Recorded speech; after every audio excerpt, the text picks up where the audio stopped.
adapted to the local context. So it's pretty well understood by the communities.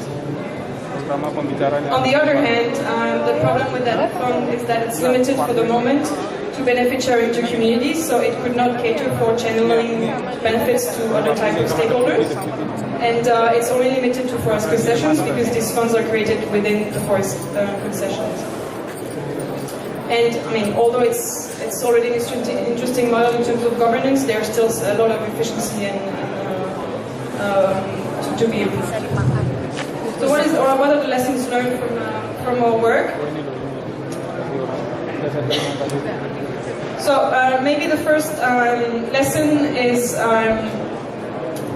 that when channeling REDD+ funding or other type of REDD+ related money, may they be performance-based or not, an incentive approach would need to be taken, because as we have seen in the experience of the Local Development Fund, the distribution of money is according to a pre-negotiated distribution key, so it's not really, which is in that sense also a bit arbitrary. So it's not really related to the performance or specific incentives for different types of stakeholders or different types of benefits for different types of stakeholders. So it's pretty static in a way. It's a percentage of revenue and that's it, and it's distributed in an equal way. So it would be interesting to look at how these funds maybe could be accommodated to a mix of incentives. To look at how specific activities could be supported. And one example is smallholder cocoa production, which is currently being envisaged in the north of the country as an income-generating activity. Also, we've looked at the way these funds were responding to community needs, and it's important to take into account the different type of needs of the communities, because depending on the level, depending on the group of stakeholders, these needs might widely vary, and this fund so far has not been able either to accommodate these different type of needs. For example, the preparation of community development plans could be a good idea, a good vehicle for catering these different needs and doing sort of a diagnosis beforehand. And eventually, there's a need to balance equity with performance. These sort of jurisdictional approaches that are currently being developed, such as the emission reduction programs that is foreseen in the north, offers a good opportunity to test that tool. But obviously, the payments would be significantly scaled up, and they would be linked to performance. So there's a really important need of capacity building of people who would potentially facilitate the use of those funds. And these capacitators need not only to be the state, because local government has very little capacity. We can also envisage third party and, for example, local NGOs to support the community in doing that. And finally, we obviously need to make sure that the safeguards that are in place are adapted to the level that are required for REDD+. So making sure that the legal framework takes into account the new development that are linked to REDD+ and to this performance approach. Ensure obviously that there are complaint mechanisms in place, which is not currently the case, and that any new development is based on consultation and FP. Thank you very much.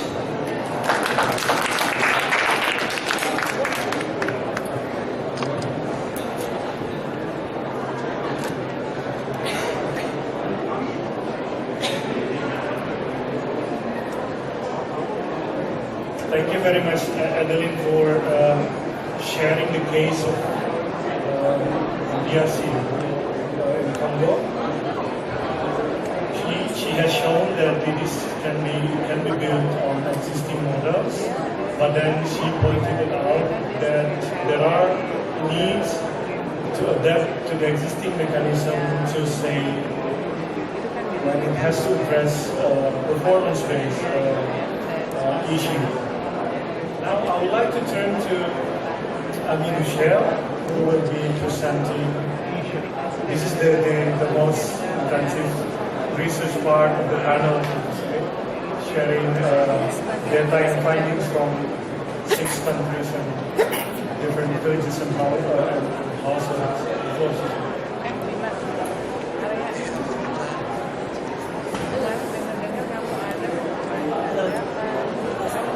Can you hear me? Yes? Okay. Hi, I'm Amy Duchel from the Center for International Forestry Research in Indonesia, and I'm a scientist there and I've been working on REDD since about 2009.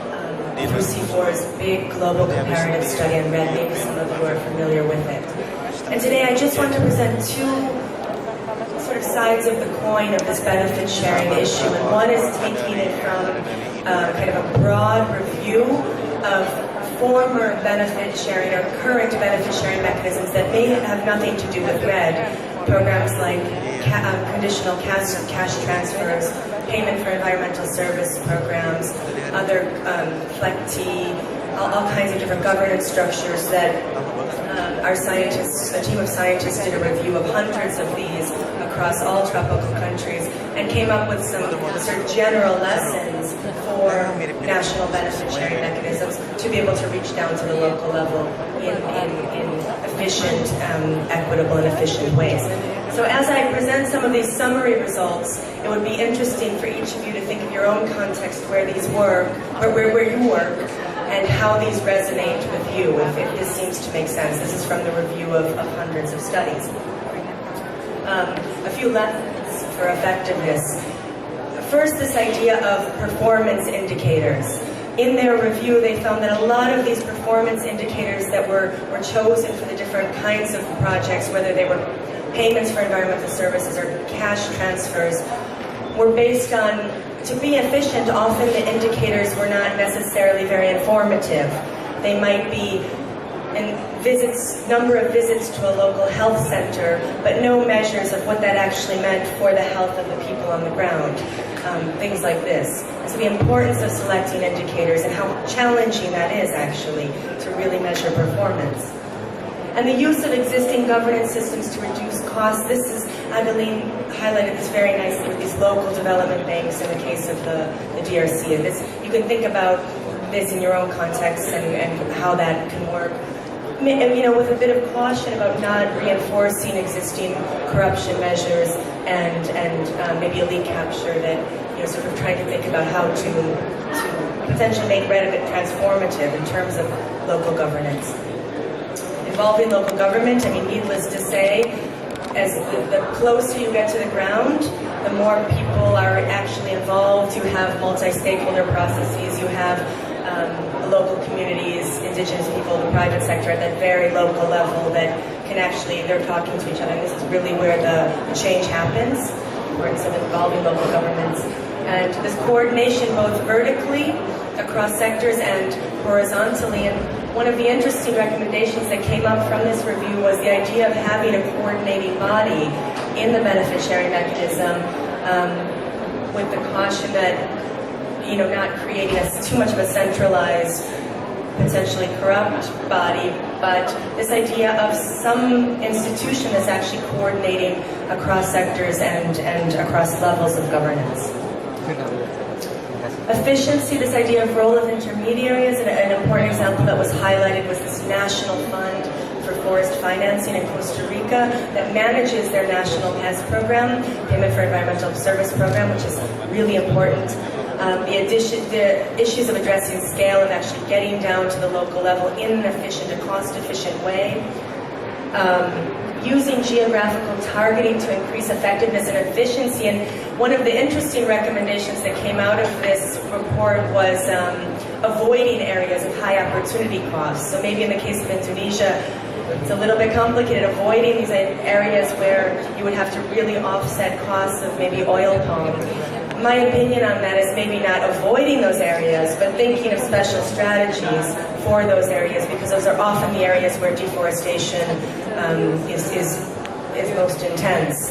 Cattle ranchers in Brazil, oil palm producers in Indonesia. We can't just avoid these areas, but there may be special strategies if you want to be cost efficient.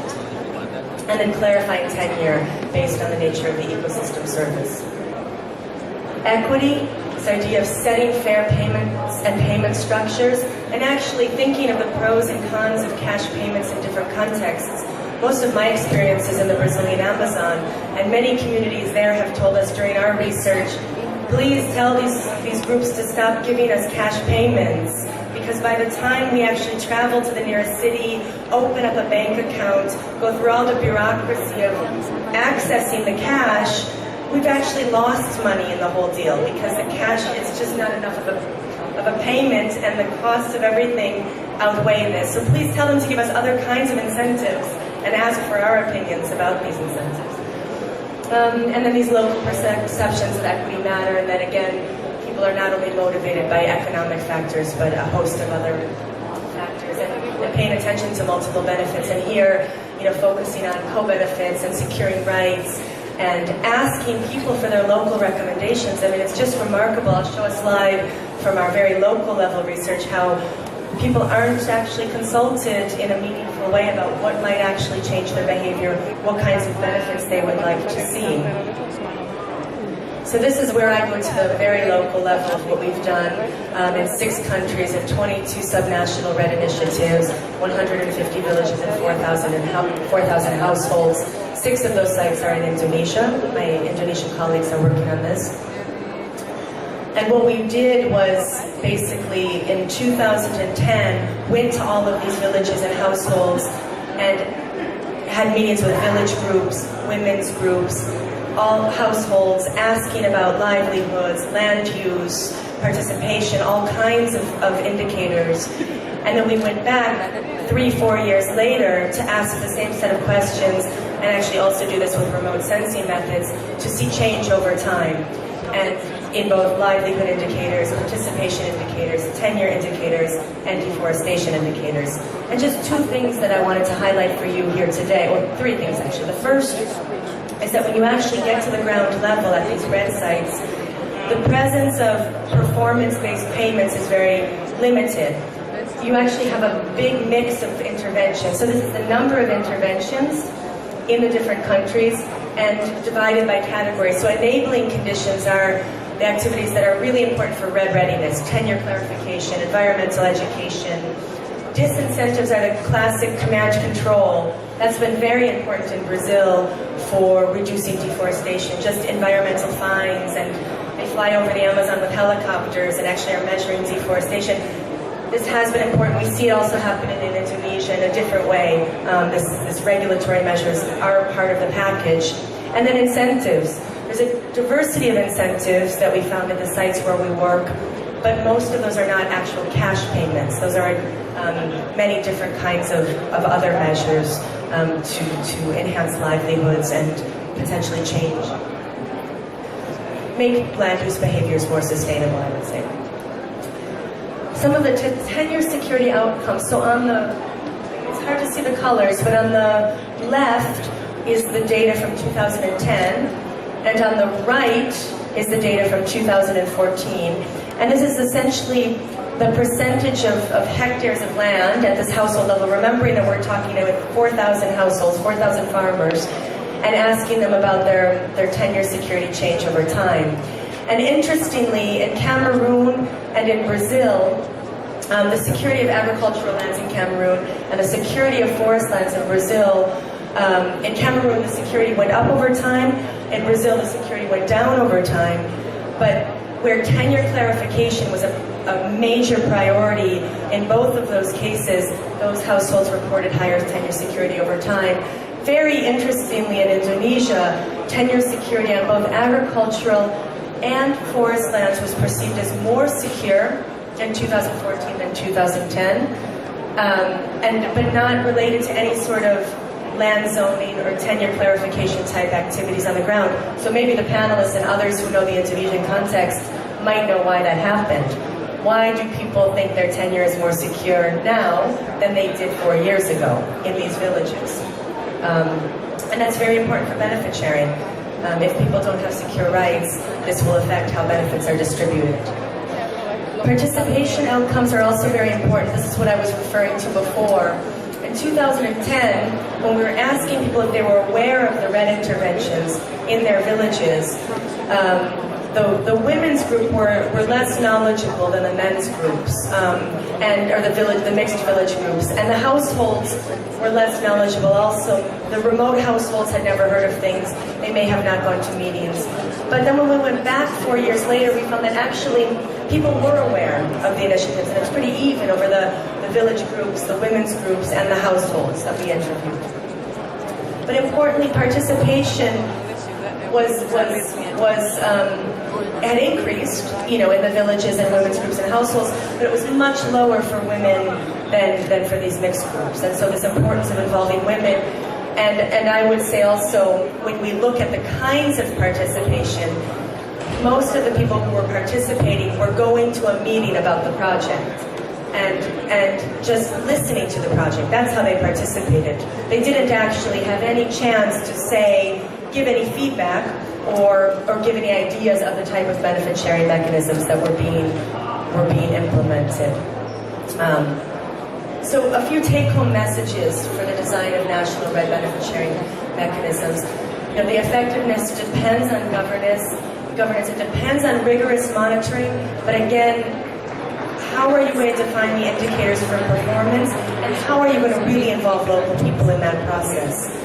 These are the challenges. Efficiency, managing issues of scale, bundling and targeting, especially at the local level, might be able to increase cost efficiency. Assessing who benefits and structuring payments or other incentives to address local equity can involve trade-offs with efficiency. The more local you get and the more customized the interventions become that we argue are important for equity, the more expensive this is going to be.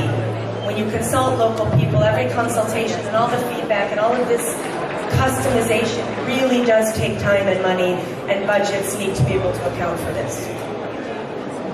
And then this mix of benefits and instruments, in many cases, indirect and non-cash benefits are important.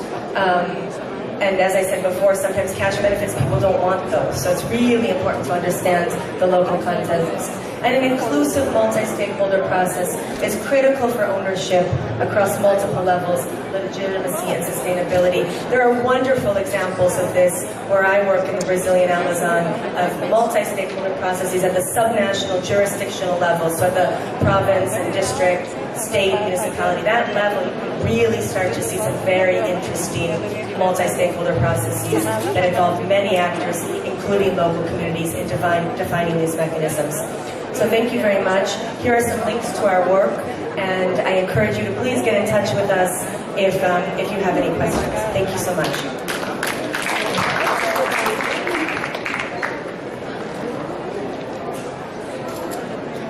Thank you, Amy, for sharing. I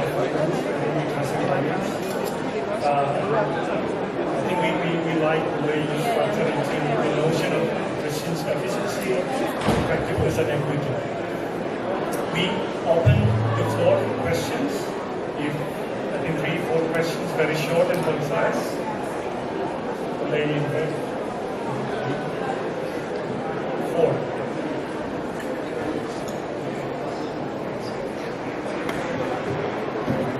Yes, please. Thank you all for your presentations.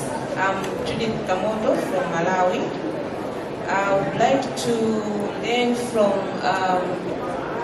the presentation where we have countries where women or men are complaining that they travel a long time to get money from benefit sharing. And I just wanted to know whether in those countries they have used any of the mobile services like M-Pesa in Tanzania and mobile money in other countries. Thank you. We connect all the questions first.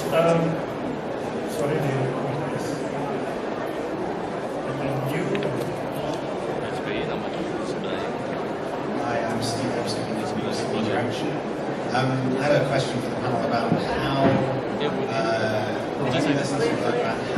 both in the case of the village law and Red Plus generally is communicated to users, and how you use different techniques or methods to ensure that it is inclusive and understandable, and also taps into things that the community can be motivated by and can really understand. So different routes that you choose to be able to do that, and then this is Thank you. Thank you. This is my question for Mr. Budiman. My name is Ade Zuri from Indonesia Green Union. Until 2014, Indonesia palm oil plantation has increased to 13.5 billion hectare and more 12.17 ton per year for pulp and paper production and other extractive industry like oil, gas, mining with large scale has destroyed not only natural resource in the village but also culture and local initiative in the village. And now with new scheme, they replace. They is palm oil plantation, a big company. They replace the base with the green project organization, with conservation project, restoration project. But the meaning is still same: is to grab local community land, forest and natural resource. Now Indonesia Green Union developed two programs. One, Green Village Development and Green School, to make sure participation and local community in the village and to rebuild village caused by land grabbing and large-scale investment. Especially for Pak Budiman, I give recommendation fund for village, not only to build an infrastructure only, but for rebuild local community, local space. Thank you. Okay, the last question. Second, okay, then you will give it. Zulkira from WWF Indonesia. Thank you very much for presentations. It's very inspiring. The first question is the incentive.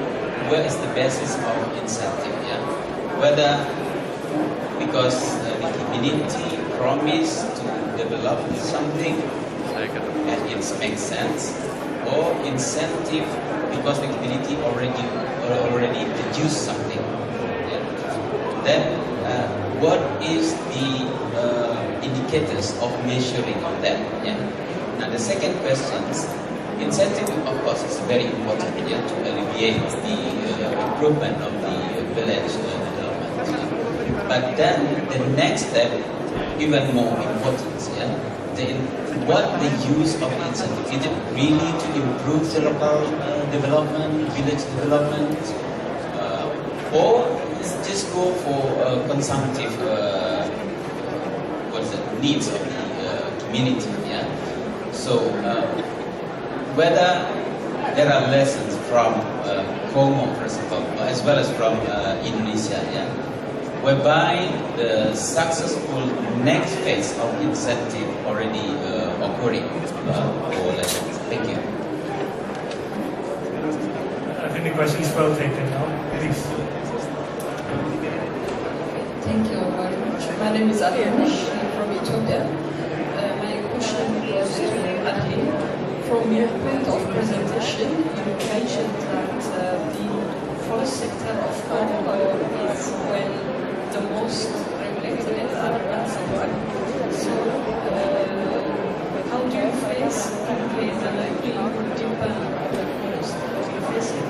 My second question is, what type of approach are you using? Thank you.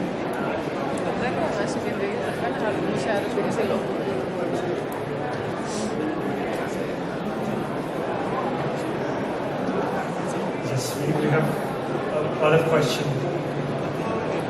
It is very short, concise, and we'll take another one.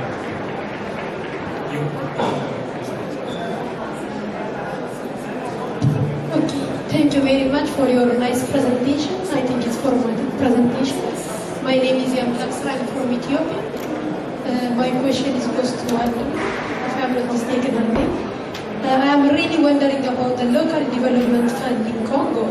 So if I'm not mistaken, I heard that annually they contribute just to keep the forest.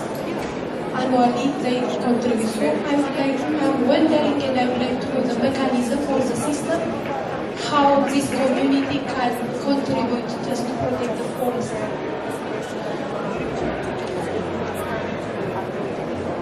Thank you very much for the question. I think the first can be answered by the question is on what the management like to extract.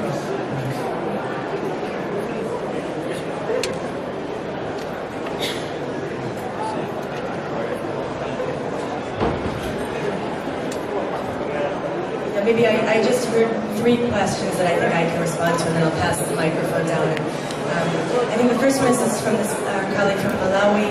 This is, I give the example from the Amazonian context where communities are very, very remote, and I think this is very different than maybe other parts of the world. It can take a week going by river for some of these communities to actually get to any sort of center where there might be a bank or even a mobile phone type access. So this is the context that I was referring to was a situation where really the payment, the idea of a payment, and combined with the Brazilian bureaucracy of how to actually receive a cash payment, and it has to be through this legal framework at a bank in a certain way. You have to have certain documentation. It doesn't really match with the reality of these people.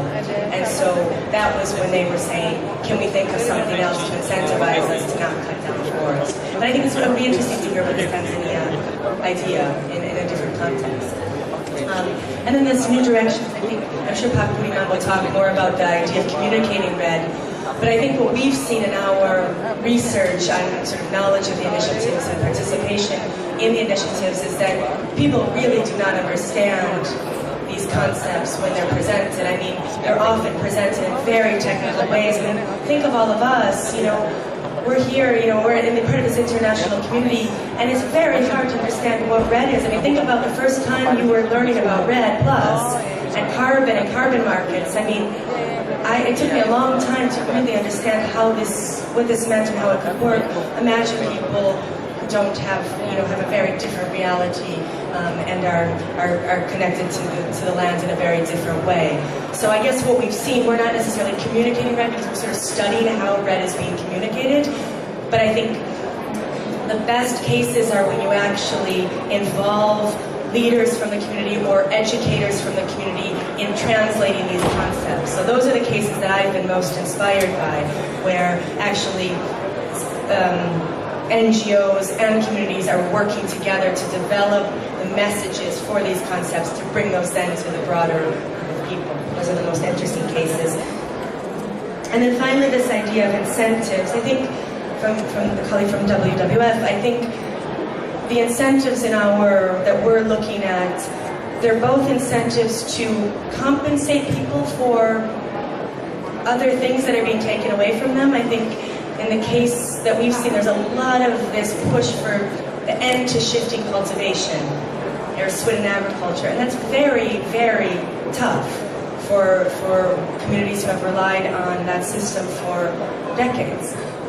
And so without the proper incentives to make that transition, we've seen that people are put in very, very vulnerable positions. In the Brazilian Amazon, there's a lot of, people will say, okay, you're legally not allowed to clear land and burn it next year because there was too much fire the year before. Well, they don't actually have the technical assistance to then grow rice, and then they end up having to go to the city and buy rice. And these are people who don't have those kinds of resources available. So it's a really serious food security issue. And so there are incentives to compensate that, I guess. But then there's also these incentives that are looking for, I would say, more than trying to really promote development. I would say what we've seen in the sample, there are incentives to really change this development model. So a different land use type of model. And the best case is working with local farmers to determine how that can best be done. Thanks a lot for the questions. Maybe first the question on communication. I'll just respond from a really individual point of view across my personal development experience. But I think maybe to further develop what Amy was saying, I think my first probably lesson is not to talk about red, because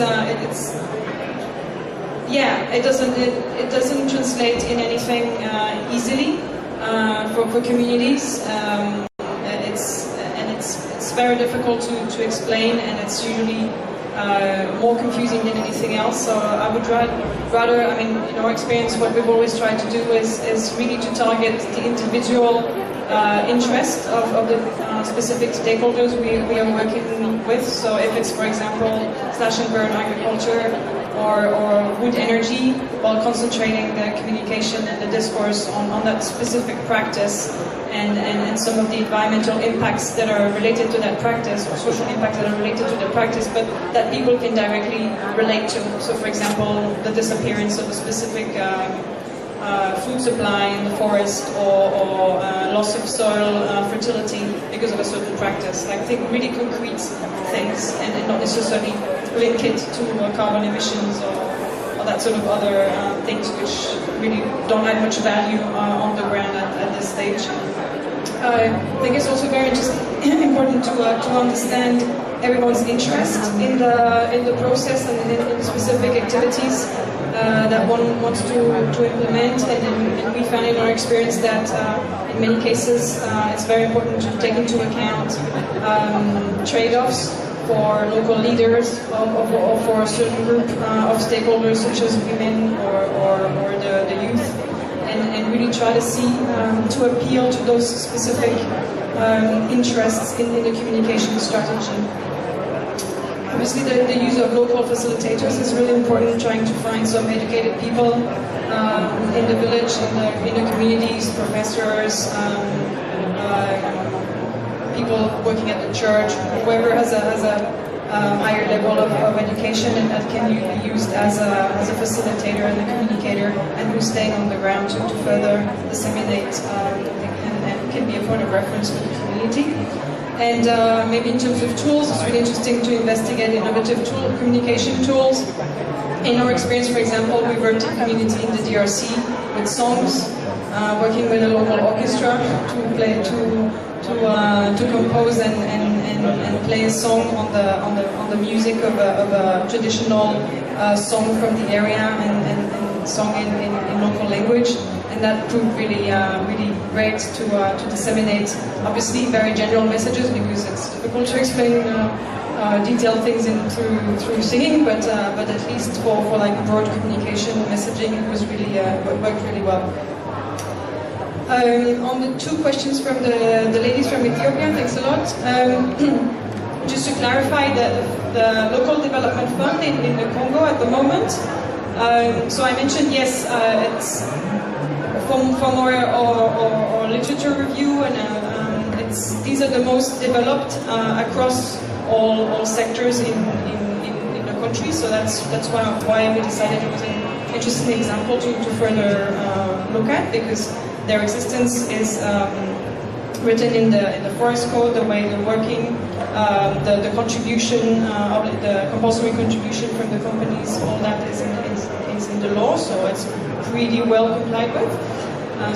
So there's money in the pot, and there's already some lessons learned from how that has been used.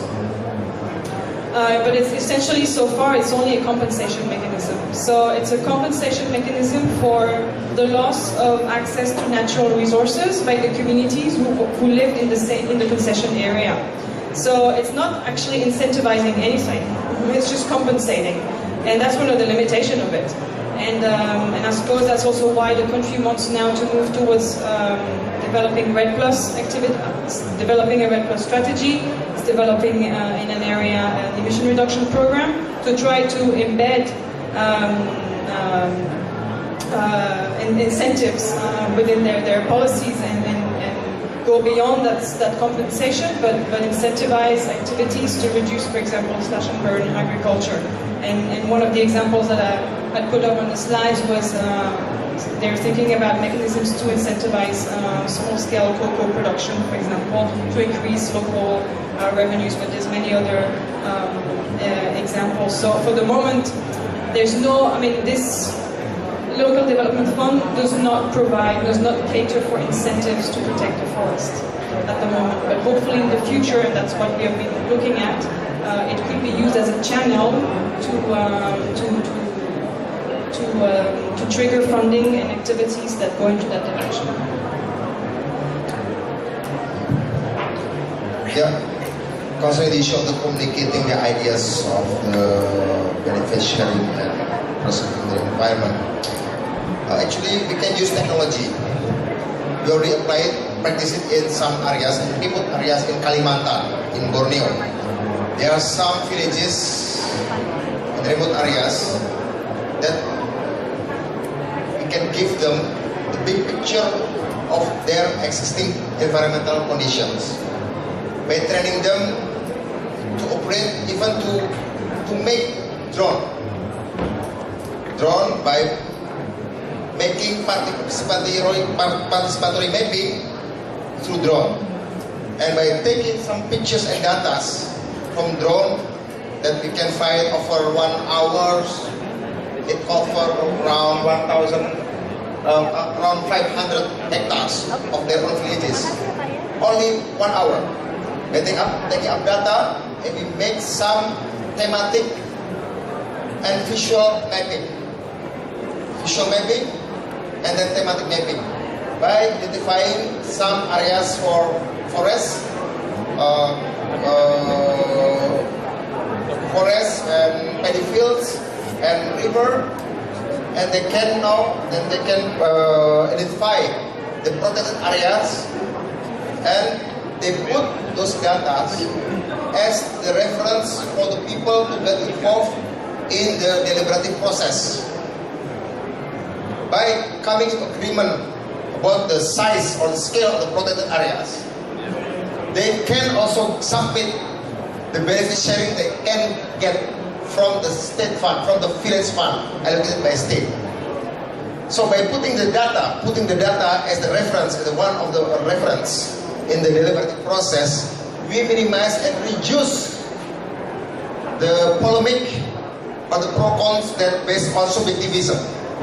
So from our experience in Kalimantan and in some areas in Western Java, actually the villagers, they can easily grasp the use and the benefit of this technology, participatory mapping technology through drone, flying drone, by mapping, only 1 hour. And we can also train them to make those drones. That's very simple. And even in province of Kalimantan Barat or Western Kalimantan, they use this map by communities as the reference to make up land use planning, station planning at the province level. Kalimantan Barat is the only province in Indonesia that used this map that created or made by those villages through participatory process by using the technology of drone. That's so I think it's not so complicated if we can give them assistance and facilitate the process. So the key factor is the facilitators and communicators, either university or some NGOs. And secondly, question raised by Ade, yes, this is very important for us. It's very important to give since very beginning the green knowledge of those villagers, because it's the first year to allocate village fund for those people. I think since very beginning it's very important to give the green awareness to those villagers. So the role played by NGOs like you, Green Union or Red Cross or etc. can be very useful for the coming program of the village development. And about the incentives of benefit sharing, I think Adeline said that it's maybe quite limited. On a recent context, by allocating village fund, actually the benefit can be big. For next year, at least $100,000 allocated 2016. And 2019 it's around $200,000 per villages. and smoke is in the air. We're choking on the water, our days are upside down. The clock is ticking, the sky is turning gray. The children are losing their smile, their dreams are gone away.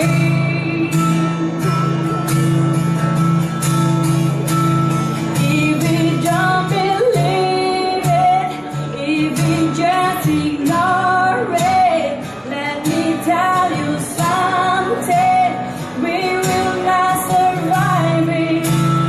Have yourself to save you from yourself. Don't wait till it's too late, move yourself to relate.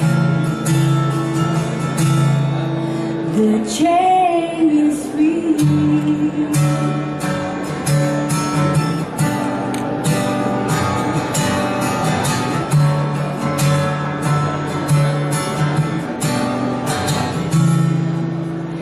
Give your love to Mother Earth, just like Mother Earth loves you. Give your love to Mother Earth, just like Mother Earth loves you. Give your love to Mother Earth, just like Mother Earth loves you. Give your love to Mother Earth, just like Mother Earth loves you. Give your love to Mother Earth, just like Mother Earth loves you. Give your love to Mother Earth, just like Mother Earth loves you.